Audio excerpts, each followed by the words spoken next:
ചെന്തുരുണി വന്യജീവി സങ്കേതത്തിലേക്ക് സ്വാഗതം. പശ്ചിമഘട്ടത്തിലെ ഏറ്റവും മനോഹരമായ ഭാഗത്താണ് നമ്മളിപ്പോൾ ഉള്ളത്. ചെങ്കുറിഞ്ഞി മരത്തിൻ്റെ പേരിൽ അറിയപ്പെടുന്ന റൂട്ട ട്രാവൻകൂറിക്ക എന്ന ശാസ്ത്രനാമമുള്ള ചെങ്കുറിഞ്ഞി ലോകത്ത് ചെന്തുരുണിയോട് ചേർന്ന വനപ്രദേശത്തിൽ മാത്രമാണ് കാണപ്പെടുന്നത്, സ്വാഭാവികമായി കാണപ്പെടുന്നത്.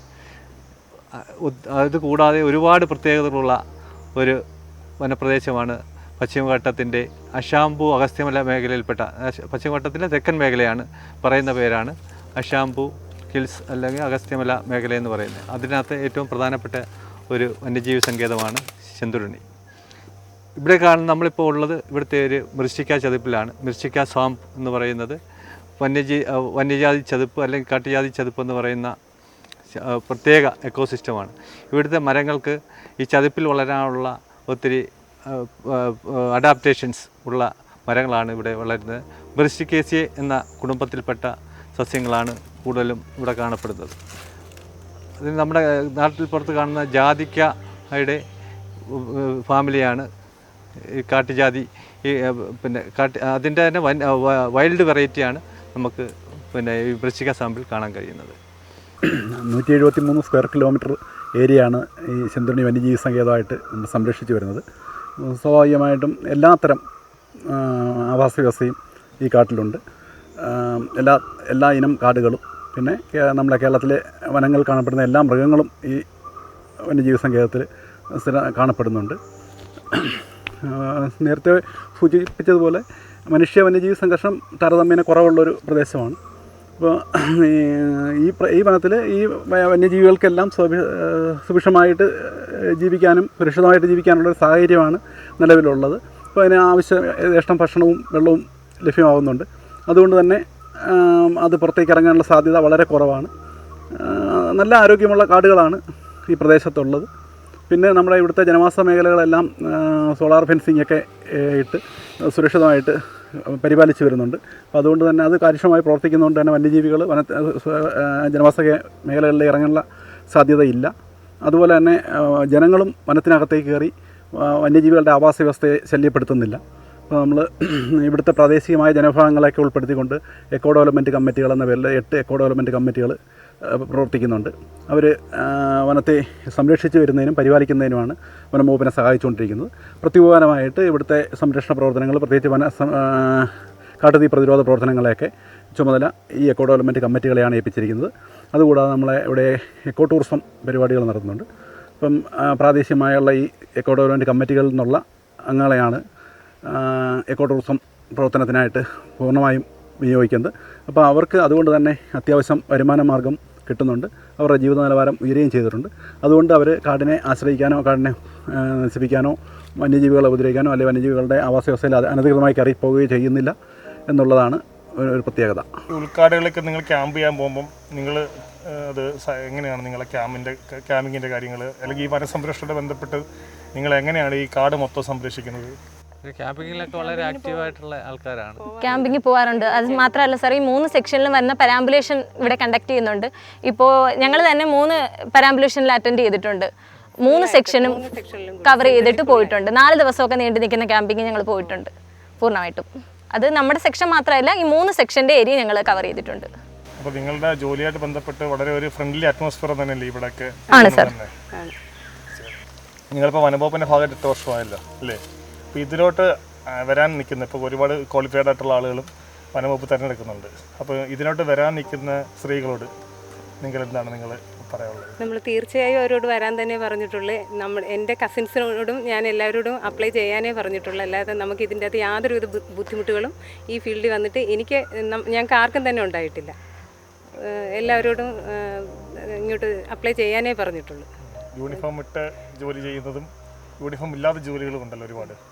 യൂണിഫോം ഇടുമ്പോൾ അതിൻ്റേതായൊരു റെസ്പെക്റ്റ് എല്ലായിടത്തു നിന്നും കിട്ടുമല്ലോ.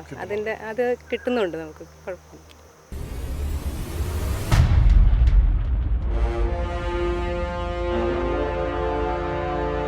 ഈ കാട് ഞാൻ ജോലി കയറിയിട്ട് ഒരു 13 വർഷമായി. പക്ഷേ ഞങ്ങൾക്ക് നല്ല ഇതാണ്. ഞങ്ങൾക്ക് മൃഗങ്ങളിൽ നിന്നൊരു ശല്യം ഉണ്ടായിട്ട് നമ്മൾ അവരെ ശല്യം ചെയ്താൽ മാത്രമേ അവർ നമ്മളെ ശല്യം ചെയ്യൂ. അല്ലാതെ നമുക്കൊരു ശല്യമില്ല. ഒരു ആനയെ കണ്ട് നമ്മൾ പോകുന്ന വഴിക്ക് ഒരു ആനയെ കണ്ട് നമ്മൾ അതിനെ ശല്യം ചെയ്യരുത്. നമ്മൾ ഒഴിഞ്ഞു മാറിപ്പോൾ. അതല്ല, ഒരു മരത്തെ 2 തട്ട് തട്ടിയാൽ അവർ നമുക്ക് വഴി ഒഴിഞ്ഞു തരും. പിന്നെ ഇന്നലെ മെനഞ്ഞാന്ന് നമ്മൾ കടുവയുടെ മുമ്പിൽ ചെന്ന് കയറി. കടുവയെ കണ്ടു, നല്ല ലൈഫായിട്ട് കടുവയെ കണ്ടു. എല്ലാ മൃഗങ്ങളും ഉണ്ട്, കടുവയും കരടിയും എല്ലാം കണ്ടുണ്ട്. ഈ ഇവിടെ ഞങ്ങൾക്ക് മൃഗത്തിൻ്റെ ശല്യം, വന്യമൃഗത്തിൻ്റെ ശല്യമില്ല. പിന്നെ കൃഷി നാശമായിട്ടുള്ളത് പ്ലാവ്, പന്നി, കുരങ്ങ്, അണ്ണാൻ ഇങ്ങനത്തെ അല്ലാതെ നമുക്ക് മറ്റ് മനുഷ്യ ശല്യമായ, മനുഷ്യന് ഉപദ്രവമായിട്ടുള്ള ഒരു മൃഗങ്ങളില്ല. 13 വർഷം കൊണ്ട് ഞാൻ ജോലി ചെയ്യുന്നു. കാട് നമുക്ക് നല്ല രീതിയിൽ പിന്നെ നമ്മളെ കാക്കുന്നുണ്ട്. കാട് ഒരു ദൈവം എന്ന് പറഞ്ഞാൽ മതി. അതിനെ അവിടെ നമ്മൾ അങ്ങോട്ട് ശല്യം ചെയ്താലേ അത് തിരിച്ച് ചെയ്യും. നമ്മൾ അങ്ങോട്ട് ചെയ്യാതിരുന്നാൽ നമുക്കൊരു കുഴപ്പമില്ല, കറക്റ്റായിരിക്കും. 56 വയസ്സായി എനിക്ക്. ഞാൻ 3 വയസ്സിൽ വന്നതാണ്. അപ്പോൾ ഈ കാട് ഒരു പുണ്യം തന്നെയാണ്. ഇപ്പോഴാണ് ഇത്രയും ആഡംബരമൊക്കെ ഇവിടെ ആയത്. അതിന് മുമ്പ് വനം തന്നെയായിരുന്നു. അപ്പോൾ അന്നോട്ട് ഇന്ന് വരെയും ഈ മലയിൽ കയറി ജീവിക്കുന്ന ഒരാളാണ്. ഈ മല ഞങ്ങളിപ്പോൾ ഒരുപാട് പേര് ഈ തൊഴിൽ ചെയ്ത് സന്തോഷമായിട്ട് ജീവിക്കുന്നു. നമുക്കാർക്കും ഒരു ഉപദ്രവമില്ല. ഡിപ്പാർട്ട്മെൻറ്റിൽ നിന്നായാലും ഉദ്യോഗസ്ഥന്മാരുടെ ഭാഗത്തു നിന്നായാലും എല്ലാ സന്തോഷവും സമാധാനം തരുന്നുണ്ട്, ജോലി ചെയ്യുന്നുണ്ട്. കാട് സംബന്ധമായി നമുക്കിവിടെ വേറെ മറ്റ് ശല്യങ്ങളില്ല, മൃഗശല്യമില്ല. എല്ലാ സിംഹം ഒഴിച്ച് ബാക്കി എല്ലാ മൃഗമുണ്ട്. പക്ഷെ നമുക്ക് ഉപദ്രവമില്ല. മറ്റ് കൊള്ളയോ കൊലയോ ഒന്നും വനത്തിൽ നടക്കുന്നില്ല. കൃത്യമായി നമ്മുടെ ഏരിയ എല്ലാ ഭാഗവും നമ്മൾ എല്ലാ ദിവസങ്ങളും മിക്കവാറും ഒക്കെ കറങ്ങി ലൈഫായി നോക്കി വരുന്ന സംവിധാനം. സന്തോഷമായിട്ട് ജോലി ചെയ്യുന്നു. അതിൽ ഉപരിയായിട്ട് നമ്മുടെ ഓഫീസർമാർ നമ്മളെ സ്വന്തം സഹോദരന്മാരെ കൂടെ കൊണ്ടു കിടക്കും. കൃത്യമായ ശമ്പളം തരുന്നുണ്ട്, കൃത്യമായ ഡ്യൂട്ടി ചെയ്യുന്നുണ്ട്. അതുപോലെ നമ്മൾ എല്ലാ ഭാഗവും നിൽക്കുന്നുണ്ട്. ഇതുവരെ നമുക്ക് പ്രശ്നമില്ല. 10, 15, 20 വർഷം കൊണ്ട് ഈ മല ഇന്നും തീയത്താറില്ല. എല്ലാ സംവിധാനവും രാത്രിയായാലും ആന ഇറങ്ങിയാലും ഭാഗത്തെത്തും, കൃത്യമായി എല്ലാം ചെയ്യുന്നുണ്ട്. നമുക്ക് തൃപ്തിയാണ്. കാട്ടിൽ പോയി ഞങ്ങൾ മലഞ്ചരക്കെടുക്കാനായിട്ട് ഞാൻ കാട്ടിൽ പോയ സമയത്ത് ഇതേപോലെ വഴി പിണക്കി എന്നും പറഞ്ഞുകൊണ്ടൊരു സാധനം എന്നെ വഴി പിണക്കി കുറച്ച് ദൂരം കൊണ്ട് നടത്തിച്ച് ഒരു 1.5 മണിക്കൂറോളം ഞാനും എൻ്റെ അളിയച്ചാരും ഇങ്ങനെ കാട്ടിൽ കറങ്ങി. പിന്നെ അത് കഴിഞ്ഞ് തിരിച്ച് നമ്മളെ മാമ എന്നെ വിളിച്ച് ഞാൻ തിരിച്ച് കാട്ടിൽ വന്ന് ഷെഡിൽ വന്ന് പിന്നെ അതിനുശേഷം കാട്ടിൽ വെച്ച് എനിക്ക് വേറെ ഒന്നും സംഭവിച്ചിട്ടില്ല. പിന്നെ കാട് കൊണ്ട് ഞാൻ ഒത്തിരി വർഷം കാട് കൊണ്ട് തന്നെ ജീവിച്ചിട്ടുണ്ട്, മലഞ്ചരക്കെടുത്ത്. പിന്നെ ഇപ്പം ഈ ജോലിയിൽ ഞാൻ കയറിയിട്ട് ഇപ്പം 1 വർഷത്തോളമായി. ഇവിടുത്തെ ഇവരെല്ലാം നമ്മുടെ കൂടപ്പറപ്പുകളാണ്. നമ്മുടെ ഉദ്യോഗസ്ഥന്മാർ, നമ്മുടെ സ്റ്റാഫുകൾ എല്ലാം നമുക്കൊരു അംഗത്തെ പോലെയാണ് നമ്മളിവിടെ കഴിയുന്നത്. ഞാൻ ഈ കാട്ടിലെ വനത്തിൽ ഞാൻ പോയിട്ടുണ്ട്. പക്ഷേ എനിക്ക് ഇന്നേവരെ ഒരു പേടിയോ ഒന്നും തോന്നിയിട്ടില്ല. പക്ഷേ എനിക്ക് മുന്നോട്ട് പോകണമെന്നാണ് എനിക്ക് തോന്നിയിട്ടുള്ളൂ കാട്ടിൽ ഞാൻ കയറിയതിന് ശേഷം. പിന്നെ അന്നൊക്കെ ഞാൻ ചെറുപ്രായമാണ്. അതൊക്കെ നമ്മൾ എവിടെയും ചാടി കയറാനുള്ളൊരു മനസ്സ് ഉണ്ട് നമുക്ക്, എവിടെയും ചെല്ലും. പിന്നെ മൃഗങ്ങളെയൊക്കെ ഇഷ്ടം പോലെ കണ്ടിട്ടുണ്ട്. ആന, പോത്ത്, കടുവയെ തെന്നിമറിച്ചേ കണ്ടിട്ടുള്ളൂ. പക്ഷേ ആനയും പോത്തിനെയും ഇഷ്ടം പോലെ കണ്ടിട്ടുണ്ട്. അതിൻ്റെ ഇടയിൽ കൂടെയൊക്കെ അങ്ങോട്ടും ഇങ്ങോട്ടും മാറിപ്പോയിട്ടുമുണ്ട്. പുലിയെ റോസ് മലക്കകത്ത് തന്നെ നമ്മൾ കണ്ടിട്ടുണ്ട്. പട്ടിയെ പിടിക്കാനും അതിനൊക്കെ വന്ന് കണ്ടിട്ടുണ്ട്. അല്ല, കാട്ടിൽ വെച്ചും കണ്ടിട്ടുണ്ട്. ഇന്നേ വരെയും നമ്മളെ ഒന്നും ചെയ്തിട്ടില്ല. ദൈവം സഹായിച്ച് ഇന്നേ വരെ ഈ സമയം വരെ മൃഗങ്ങൾ ഞങ്ങളെ ഇതുവരെ ഒന്നും ചെയ്തിട്ടില്ല. കാട്ടിൽ പേടിക്കേണ്ട എല്ലാ മൃഗത്തെയും നമ്മൾ പേടിക്കണം. പക്ഷേ നമുക്ക് ഏറ്റവും കൂടുതൽ ഭയക്കേണ്ടത് ഇപ്പം നമ്മളെ സംബന്ധിച്ച് ഇവിടെ ആനയാണ്. കടുവയൊന്നും നമ്മളെ ഉപദ്രവിക്കാറില്ല, കടുവ ശല്യം ചെയ്യാറില്ല. ആനയാണ്. പിന്നെ പാമ്പുണ്ട്. പാമ്പും ആനയും നമ്മൾ ഇത്രയും നാളിൽ നമ്മൾ ഈ വനത്തിൽ പോകുമ്പോൾ നമ്മളെ കൃത്യമായി ഉപദ്രവിക്കാൻ വന്നിട്ടില്ല.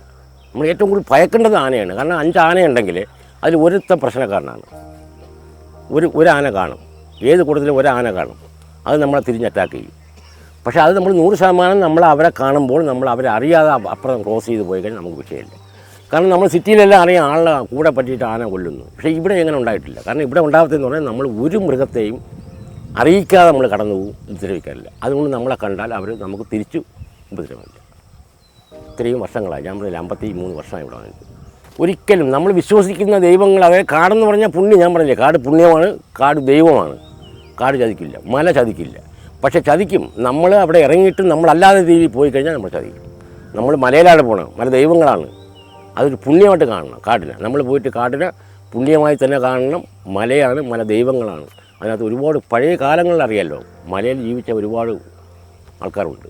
അപ്പോൾ കാട് ഒരിക്കലും ചതിക്കാറില്ല. പക്ഷെ നമ്മളായി പോകണം.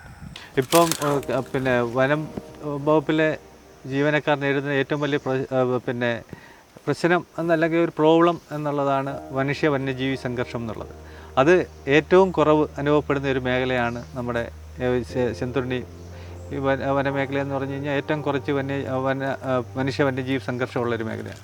എന്ന് വെച്ച് കഴിഞ്ഞാൽ പിന്നെ ആവശ്യത്തിനുള്ള അതിന് ആവശ്യമുള്ള ഫുഡ് ഫോഡർ വാട്ടർ എല്ലാം ഇവിടെ കിട്ടുന്നത് കൊണ്ട് കൂടിയായിരിക്കും ഇത്രയും കുറച്ച് കോൺഫ്ലിക്റ്റ് ഉണ്ടാകുന്നത്.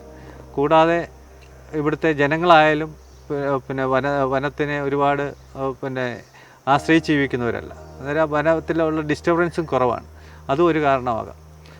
പിന്നെ ഇവിടുത്തെ മനുഷ്യൻ്റെ പല പ്രവൃത്തികളുമാണ് ശാന്തരായിട്ടുള്ള ഇപ്പോൾ പടയപ്പ പോലുള്ള ആന, നമ്മൾ മൂന്നാറിലൊക്കെ ഉള്ള പടയപ്പ പോലുള്ള ആന, അതിൻ്റെ തുടക്കകാലത്ത് മനുഷ്യരുമായിട്ട് അത്ര കോൺഫ്ലിക്റ്റ് ഒന്നും ഉണ്ടായിരുന്നില്ല.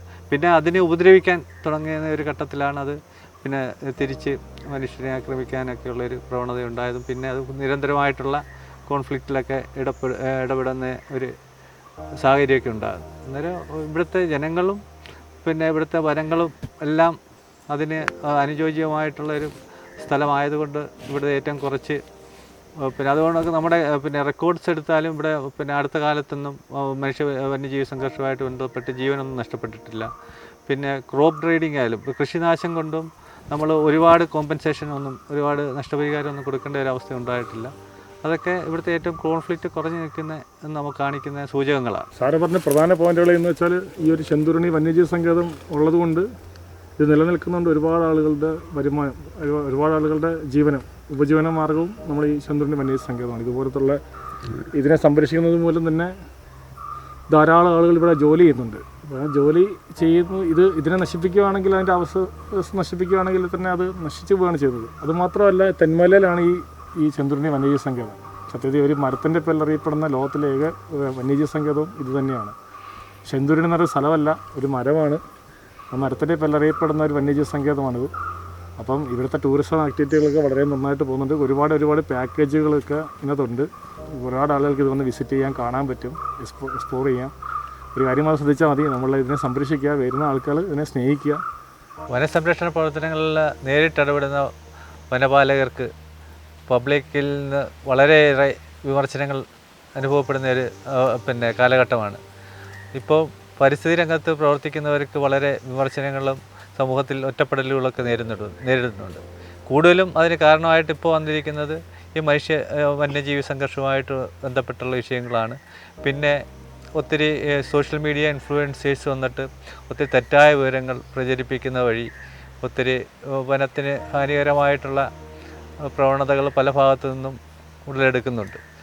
പിന്നെ പല കർഷകർക്ക് വേണ്ടി എന്നുള്ള നിലയിൽ പ്രവർത്തിക്കുന്ന പല സംഘടനകളും പലപ്പോഴും യാഥാർത്ഥ്യങ്ങൾ മറച്ചു വെച്ചുകൊണ്ട് ഉള്ള പ്രവർത്തനങ്ങളിലൊക്കെ ഏർപ്പെടുന്നത് കൊണ്ട് നമുക്ക് സമൂഹത്തിൽ നിന്ന് തിക്തമായ അനുഭവങ്ങൾ വളരെ നേരിടുന്ന ഒരു കാലഘട്ടമാണ്. അതിൽ നിന്ന് നമുക്കിപ്പം നമ്മുടെ വരും തലമുറയിൽ കുട്ടികളെ പരിസ്ഥിതി സംരക്ഷണത്തിന് രംഗത്തോട്ട് മുന്നോട്ട് കൊണ്ടുവരാൻ പ്രാപ്തമാക്കുന്ന ഒരുപാട് പ്രവർത്തനങ്ങൾ നമുക്ക് ചെയ്യേണ്ടിയിരിക്കുന്നു. അതിൻ്റെ ഭാഗമായിട്ട് വനം വകുപ്പ് പ്രകൃതി പഠന ക്യാമ്പുകളൊക്കെ സംഘടിപ്പിച്ച് വരുന്നുണ്ട്. അത് വരുന്ന തലമുറയെ ഇതിൻ്റെ ആവശ്യകത, വനം നിലനിൽക്കേണ്ട വന്യജീവികളും ലോകത്ത് മനുഷ്യന് മാത്രമല്ല മറ്റ് ജീവികൾക്ക് കൂടി അധിവസിക്കാനുള്ള ഒരു പ്രദേശമാണ് നമ്മുടെ ഭൂമി. ആ ഒരു ഉൾക്കാഴ്ച എല്ലാവരിലും ഉണ്ടാകത്തക്ക രീതിയിലാണ് സമൂഹത്തെ വളർത്തിയെടുക്കേണ്ടത്. അതിന് പ്രാപ്തമാകുന്ന രീതിയിലുള്ള വിദ്യാഭ്യാസം നമുക്ക് നഴ്സറി തലം തൊട്ട് തന്നെ നൽകേണ്ടിയിരിക്കുന്നു. അത് നമ്മുടെ സർക്കാരുകൾ ചെയ്തു വരുന്നുണ്ട്. അത് കൂടുതൽ ഫലപ്രദമായി ചെയ്യേണ്ടിയിരിക്കുന്നു എന്നുള്ളതാണ് നമുക്കിപ്പം പറയാനുള്ളത്. അതിനകത്ത് സമൂഹത്തിലെ എല്ലാ മേഖലയിൽ നിന്നുള്ള ആൾക്കാരുടെയും ഒരു പിന്തുണ കിട്ടത്തക്ക രീതിയിൽ നമ്മുടെ സമൂഹം ഇതിൻ്റെ പ്രാധാന്യം, ഇപ്പം തന്നെ കേരളത്തിൻ്റെ കാര്യം പറയുകയാണെങ്കിൽ നമ്മുടെ പശ്ചിമഘട്ടം സംരക്ഷിച്ചില്ലെങ്കിൽ നമ്മുടെ 44 നദികളില്ല. നമ്മുടെ 44 നദികളിൽ നിന്ന് എത്തപ്പെടുന്ന നമ്മുടെ കായലുകളില്ല. ഈ കായലുകളും നദികളും ഈ മലകളും ഒന്നും ഇല്ലെങ്കിൽ കേരളമില്ല. നമ്മളെ അന്നേരം വെസ്റ്റേൺ ഘട്ട് സംരക്ഷിക്കുക എന്നുള്ളത് നമ്മുടെ നിലനിൽപ്പിൻ്റെ ആവശ്യമാണ്. കേവലം വനത്തിൻ്റെ ആവശ്യമോ അല്ലെന്നുണ്ടെങ്കിൽ വന്യജീവികളുടെ ആവശ്യമോ മാത്രമല്ല. അവരെ ഉണ്ടെങ്കിൽ മാത്രമേ ആത്യന്തികമായിട്ട് നമ്മുടെ തന്നെ നിലനിൽപ്പിന് ആവശ്യമാണ് നമ്മുടെ വനസംരക്ഷണം എന്ന് പറയുന്നത്. നമ്മുടെ നിലനിൽപ്പിന് വേണ്ടിയാണ്, അല്ലാതെ വേറെ ഏതെങ്കിലും ഒരു ജീവിക്ക് വേണ്ടിയുള്ള രീതി നമ്മൾ സംരക്ഷിക്കുന്നുണ്ടെങ്കിൽ പോലും അത് ഇപ്പോൾ വനങ്ങളില്ലെങ്കിൽ നമുക്ക് ജലമില്ല. നമ്മുടെ ജലസ്രോതസ് എന്ന് പറഞ്ഞാൽ വനങ്ങളാണ്. ഈ വനങ്ങളിലെ ചതുപ്പുകളും ഇവിടെ നിന്നുള്ള ഉറവുകളുമാണ് നമ്മുടെ നദികളായിട്ട് വരുന്നത്. ഇത് പിന്നെ വനസംരക്ഷണം എന്ന് പറഞ്ഞാൽ യഥാർത്ഥത്തിൽ എന്താണ്? ജലസംരക്ഷണം തന്നെയാണ്. ജലസംരക്ഷണം എന്ന് വെച്ച് കഴിഞ്ഞാൽ നമ്മുടെ ജീവൻ്റെ സംരക്ഷണമാണ്.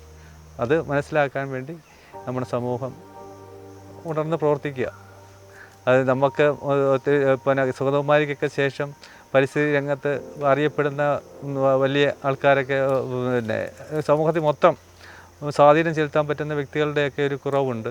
അതായത് ആ ഒരു വാക്കുമൊക്കെ പിന്നെ ആരെങ്കിലുമൊക്കെ വന്ന് പിന്നെ ആ ഒരു വാക്ക് കൊണ്ട് പിന്നെ ഇത് നിറയ്ക്കണം. അതിന് പകരം ആൾക്കാരെ റീപ്ലേസ് ചെയ്ത് വരേണ്ട സമയമൊക്കെ അതിക്രമിച്ചിരിക്കുന്നു. പരിസ്ഥിതി രംഗത്ത് പിന്നെ പ്രവർത്തിക്കുന്ന ആൾക്കാരുടെ എണ്ണം വളരെ കുറഞ്ഞ് അറിയപ്പെടുന്ന പരിസ്ഥിതി പ്രവർത്തകരുടെ എണ്ണം നാൾക്ക് നാൾ കുറഞ്ഞു വരുന്നൊരു പിന്നെ പ്രവണതയാണ് നമ്മൾ ഇപ്പോൾ കണ്ടുകൊണ്ടിരിക്കുന്നത്. എന്ന് വെച്ചാൽ സമൂഹത്തിൽ നിന്ന് വരുന്ന ഒറ്റപ്പെടലുകളായിരിക്കാം പലരെയും ഈ രംഗത്ത് നിന്ന് പിന്നെ മാറ്റി നിർത്തുന്നത്. കാടിൻ്റെ ഭാവി എന്ന് പറഞ്ഞാൽ കാട് നമുക്ക് ഏറ്റവും നമ്മുടെ ജീവിതം ലോകരാജ്യമേ പറയുന്നത് നമുക്ക് ഏറ്റവും വലിയ ദൈവത്തെക്കാട്ടി വലുതാണ് നമ്മുടെ കാട്. ആ കാടിനെ നമ്മൾ നിലനിർത്തണം. നാളെ ഉള്ള തലമുറ ഉൾപ്പെടെ നമ്മൾ പറഞ്ഞു കൊടുത്ത് അവരെ മനസ്സിലാക്കി നമ്മുടെ കാട് കൃത്യമായി നിലനിർത്തണം. കാടാണ് നമ്മളെ പുണ്യം. കാടാണ് നാളെ തൊട്ട് നാളെ ഭാവിയിൽ ഒരു ജീവിതം ഉണ്ടാവണമെങ്കിൽ മനുഷ്യനെ ഈ ഭൂമിയിൽ ജീവിക്കണമെങ്കിൽ ഈ കാട് വേണം തീർച്ചയായിട്ടും.